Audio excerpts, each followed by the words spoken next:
ஐரா இறந்ததுனால அவனோட சொந்த பந்தம் எல்லாம் வீட்டுக்கு வந்து ஒப்பாரி வச்சுக்கிட்டு இருக்கும்போது, அப்ப ஐராவோட பொண்டாட்டி வந்து இப்ப எதுக்கு எல்லாரும் ஒப்பாரி வச்சுக்கிட்டு இருக்கீங்கன்னு திட்டிட்டு அவனோட போட்டோ மேல இருந்த பூவை எல்லாத்தையுமே தள்ளி விடுறா. அப்ப தலைவர் வந்து வருத்தம் தெரிவிக்க, அதுக்கு எதுவுமே பேசாம ஒரு கும்பிட போட்டுட்டு அவ பாட்டுக்கு உள்ள போயிடுறா. தலைவரும் என்னையா இந்த பொண்ணு இப்படி கல்லு மாதிரி இருக்குன்னு கேட்டா, காலையில இருந்து ஒரு சொட்டு கண்ணீர் கூட விடல, ரொம்ப வைராகியமா இருக்காங்கன்னு சொல்ல, அவரும் மாலையை போட்டுட்டு இடத்த காலி பண்றாரு. இப்படியே வந்து ஒவ்வொருத்தரும் மாலையை போட்டுட்டு கிளம்ப ஒரு கட்டத்துல எல்லாருமே போயிடுறாங்க. அப்புறம் பொண்டாட்டி வந்து ஐராவோட சீட்ல உட்காந்து அவன் கூட எப்படியெல்லாம் வாழ்ந்தான்றதெல்லாம் நினைச்சு பார்த்துக்கிட்டு இருக்கா. அப்ப இந்த ஃப்ரேமை பார்க்கும்போது இவ தான் அடுத்த ஐராவா மாறி தன்னோட புருஷனை கொண்டவங்களை எல்லாம் பழிவாங்க போற மாதிரி காமிச்சிருக்காங்க. இது என்னோட கெஸ்ஸிங் மட்டும்தான். சீசன் 2ல தான் என்னன்னு பார்க்கணும், பார்க்கலாம். அங்க கட் பண்ணா ஸ்டேஷன்ல ஃபங்க்ஷன் டேக்கு ராஜா அவனோட குடும்பத்தோட வர்றான்.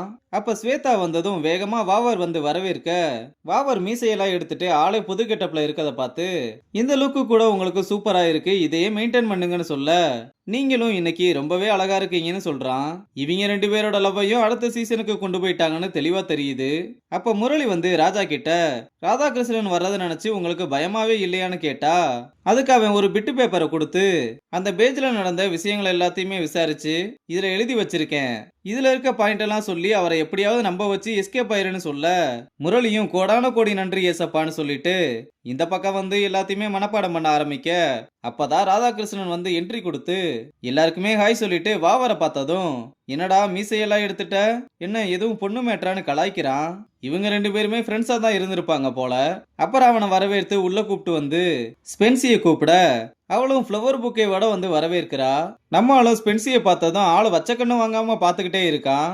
அப்புறம் ரெண்டு பேரும் ஒருத்தருக்கு ஒருத்தர் நல்லா விசாரிச்சுக்கிட்டதும் நம்ம ஆளு ரோஸை கொடுத்து ப்ரப்போஸ் பண்ண போறான்னு பார்த்தா, ஹாப்பி போலீஸ் டேன்னு சொன்னதுக்கு அப்புறம் தான் ஜீவாவுக்கு உசிரே திரும்பி வருது. அப்ப வாவர் முரளியை கூப்பிட்டு, இவன் தான் அந்த முரளி உன் கூட ட்ரைனிங்ல இருந்தான்னு சொல்ல, இவனை பார்த்த மாதிரி எனக்கு ஞாபகமே இல்லையேன்னு சொன்னதும், என்ன சார் இப்படி சொல்லிட்டீங்க, ட்ரைனிங்ல கூட 3 அடி ஸ்விம்மிங் பூல 30 அடி ஹைட்ல இருந்து குதிச்சு குறுக்கெலும்பு உடச்சுக்கிட்டீங்களேன்னு மனப்பாடம் பண்ணதையெல்லாம் அப்படியே ஒப்பிக்க, நீ சொன்ன விஷயம் நடந்தது உண்மைதான், ஆனா உன்னை பார்த்த மாதிரியே இல்லையேன்னு யோசிக்க, வேகமா இளநிய கொடுத்து மைண்ட மாத்தி விட, அவனும் ரொமான்ஸ் மூடுக்கு போய் ஸ்பென்சியை பார்த்துக்கிட்டே அவளோட காதலை என்னமோ முணுமுணுக்க ரெண்டு பேரும் விழுந்து விழுந்து சிரிக்கிறாங்க. ஜீவாவும் இதெல்லாம் பார்த்துட்டு இதுக்கு மேல முடியாதுறான்னு, ஸ்பென்சி நம்ம கல்யாண பத்திரிக்கை டிசைனை உனக்கு வாட்ஸ்அப் பண்ணிருக்கேன், நீ ஓகே மட்டும் சொன்னா பிரிண்ட போட்டு சாருக்கு கொடுத்துடலாம்னு சொன்னதும் பையனுக்கு நெஞ்சு வெடிச்சு சுக்குநூறா நொறுங்கி போய் உண்மையானு கேட்க, ஜீவா வேமா ஆமா சார் நாங்க ரெண்டு பேரும் லவ் பண்ணா சீக்கிரமா கல்யாணம் பண்ணிக்க போறோம்னு சொல்ல, ஈவினிங் இருந்து ஃபங்க்ஷனை பார்த்துட்டு போலாம்னு நினைச்சேன், ஆனா இப்ப எனக்கு கொஞ்சம் வேலை இருக்குன்னு பொக்கேவை ஜீவா கையில கொடுத்து வாழ்த்துக்கள் சொல்லிட்டு கிளம்ப, யோ இரியா என்னைய அதுக்குள்ள கிளம்புறேன்னு வாவா எவ்வளவு சொல்லி பார்த்தாலும் கேட்காம கிளம்புறாரு. முரளியும் சார் நீங்க ஒன்னும் கவலைப்படாதீங்க, இனிமேல் அவரை நான் பாத்துக்கிறேன்னு பின்னாடியே வந்து, சார் உண்மை சொல்லுங்க ஸ்பென்சிக்கு கல்யாணம்னு தெரிஞ்சதுனால தானே கிளம்புறீங்கன்னு கேட்க, அவனும் ஆமையானு ஒத்துக்கிறான். அட விடுங்க சார் இந்த பொண்ணுங்களே இப்படித்தான், எனக்கும் இப்பதான் பிரேக்கப் ஆச்சுன்னு கையை கொடுத்து வெல்கம் டு அவர் கிளப்னு சொல்லிட்டு இனி இந்த முரளியை மறக்க மாட்டீங்களேன்னு கேட்க, அவனும் முரளியை மறக்க முடியுமான்னு சொல்லிட்டு கிளம்புறான். கொஞ்ச நேரம் கழிச்சு லலிதா வந்து முரளியை கூப்பிட்டு முரளி அவளுக்காக வாங்கி கொடுத்த திங்ஸ் எல்லாத்தையுமே கொடுக்க, நீ என்னாலதான் உன் ஆபீஸ காலி பண்றேன்னா கொஞ்சம் வெயிட் பண்ணு, நானே இந்த வேலையை விட்டு போயிருவேன்னு சொல்ல, உனக்காகவா அப்படி மட்டும் நினைக்காத, நீ எவ்வளவு சீக்கிரம் இந்த ஊரை விட்டு போறியோ உனக்கு அவ்வளவு நல்லதுன்னு சொல்லிட்டு கிளம்ப, முரளியும் ரொம்ப ஃபீல் பண்ணிக்கிட்டு நிக்கிறான். அப்போ ஒரு பெரிய ட்விஸ்டா கமிஷனர் அங்க வந்து முரளிய அரெஸ்ட் பண்ண சொல்ல, வாவர் வேகமா தடுக்கலாம்னு வந்தா கமிஷனர் அவனை தடுத்து நிறுத்தி வாரண்ட கொடுக்கறான். முரளியும் நானே வரேன்னு சொல்லிட்டு கிளம்ப, இத பார்த்து எல்லாருக்குமே அதிர்ச்சியா இருக்கு. அப்ப ராஜாவும் எதுவுமே பண்ண முடியாம அமைதியா நிக்க, முரளியும் அவனை பார்த்து சின்னதா ஒரு சிரிப்பை போட்டுட்டு வண்டியில ஏறி கிளம்பி போகும்போது லலிதாவும் இதெல்லாம் ஓரமா நின்று பாத்துக்கிட்டு இருக்கத நம்ம பையனும் பாத்துக்கிட்டே போறான். அப்படியே நாட்கள் உருண்டோட 3 மாசத்துக்கு அப்புறம் மதுரையோட மத்திய சிறைச்சாலையை காமிக்கிறாங்க. அப்ப ஃபர்ஸ்ட் எபிசோடு முரளியோட இன்ட்ரோல முரளி காயினை தூக்கி போட்டு ஒத்தையா ரெட்டையா விளையாடுற மாதிரி காமிச்சிருப்பாங்க. அதே சீனை அப்படியே இங்க ரீக்ரியேட் பண்ணி இந்த சீசனோட ஃபைனல் எபிசோட்லயுமே கொண்டு வந்திருக்காங்க. எப்பவும் போல அந்த கேம்ல நம்ம முரளி ஜெயிச்சதும் பசங்க எல்லாருமே அவனை தூக்கி கொண்டாட ஆரம்பிக்கிறாங்க. அப்புறம் முரளி பசங்களோட போய்கிட்டு இருக்கும்போது அவன் கிட்ட தோத்து போனவன் தனியா கூப்பிட, கூட இருந்தவன் அண்ணன் அவன் போலீஸ்னு சொன்னதும், டேய் நீ என்ன போலீஸான்னு கேட்டா, இப்ப குற்றவாளின்னு சொல்ல, நல்லா இருக்கே உன் கதையை சொல்லு கேட்போம்னு கேட்க, ஏன் கதையை சொன்னாதான் பிளாக்ல சேர்த்துப்பியான்னு நடந்த எல்லா விஷயத்தையுமே சொல்லி தேவைப்படுற வர சக்கையா பிழிஞ்சிட்டு தூக்கி எறிஞ்சிட்டானுங்க நன்றி கெட்டவனுங்கன்னு சொல்ல, சரியா சொன்ன நன்றி கெட்டவங்க தான் சொல்லிட்டு கிளம்பும் போது, தம்பி நம்ம டாப்புக்கு நைட்டு வந்துருன்னு சொல்றான்.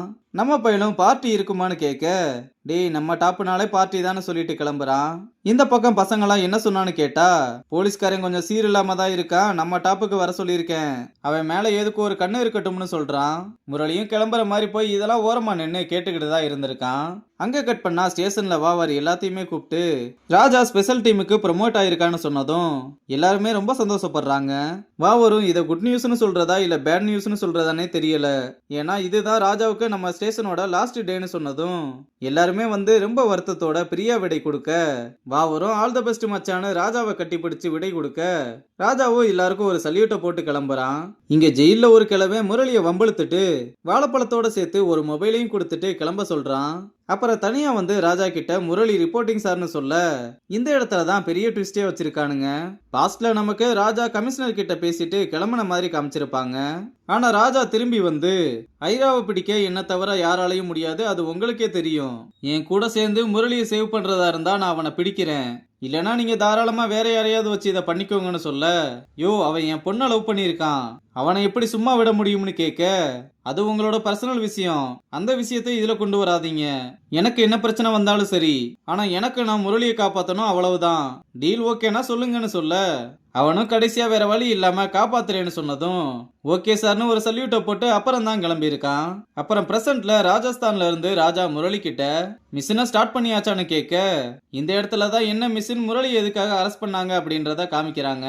மறுபடியும் பாஸ்ட்ல கமிஷனர் ராஜா கிட்ட, ஐராவை முடிச்சதுக்கு அப்புறம் அவனை விட பல மடங்கு பெரிய ஒருத்தன் இப்ப நம்ம டிபார்ட்மெண்ட்டுக்கு எதிரியா வந்து நிக்கிறான்னு ஒரு ஃபைலை கொடுத்து, இந்தியாவோட மிகப்பெரிய ட்ரக் கார்டலே நம்ம ரீஜன்ல இருந்து ஆபரேட் ஆகுதுன்னு சொல்றாங்க, அதுவும் நம்ம ஏரியா ஜெயில இருந்து, எப்படியாவது அந்த கார்டலுக்குள்ள நுழைஞ்சு அவனுங்களை பேஸ்ல இருந்து அழிக்கணும். நம்ம ரீஜன்ல இருக்கவனோட கோடு நேம் ருத்ரா. இந்த பேரை இதுக்கு முன்னாடி ஐரா சொல்லி நம்ம கேள்விப்பட்டிருப்போம். கமிஷனரும் இதை எப்படி எங்க ஆரம்பிக்கிறதுன்னு தெரியலன்னு சொல்ல, கிரிமினலுக்கு கிரிமினலாவும் போலீஸுக்கு போலீஸாவும் இருக்க நம்ம கிட்ட ஒருத்தர் இருக்கான்னு முரளியோட பேரை சொல்ல, ராஜா ஒரு பயங்கரமான பிளானை போட்டு தான் முரளியை உள்ள இறக்கியிருக்கான்.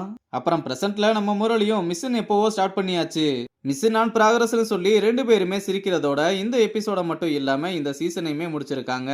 இந்த எபிசோட்ல முரளியை ஃபர்ஸ்ட் அரெஸ்ட் பண்ணதுமே நான் ஷாக் ஆயிட்டேன். ஆனா ஜெயில முரளி ஒத்தையா ரெட்டையா போட்டு விளையாட ஆரம்பிச்சான் பாருங்க, அந்த இடத்துல தான் முரளி கண்டிப்பா ஏதோ ஒரு மிஷினுக்காக தான் உள்ள வந்திருக்கான்னு நான் கெஸ் பண்ணேன். அதே மாதிரி தான் நடந்தது. நீங்களும் எந்த இடத்துல இது மிஷினா தான் இருக்கும்னு கண்டுபிடிச்சீங்கன்னு கமெண்ட்ல சொல்லுங்க. அப்புறம் மறக்காம யாரெல்லாம் சீசன் 2க்கு வெயிட் பண்றீங்கன்றதையும் கமெண்ட்ல சொல்லுங்க. எப்படியும் இன்னும் 6 மாசம் கழிச்சு தான் சீசன் 2 ஆரம்பிப்பாங்க. அது வரைக்கும் உங்களுக்கு போர் அடிக்காம இருக்க அடுத்து ஒரு நல்ல சீரீஸ்ல பார்க்கலாம். பாய்.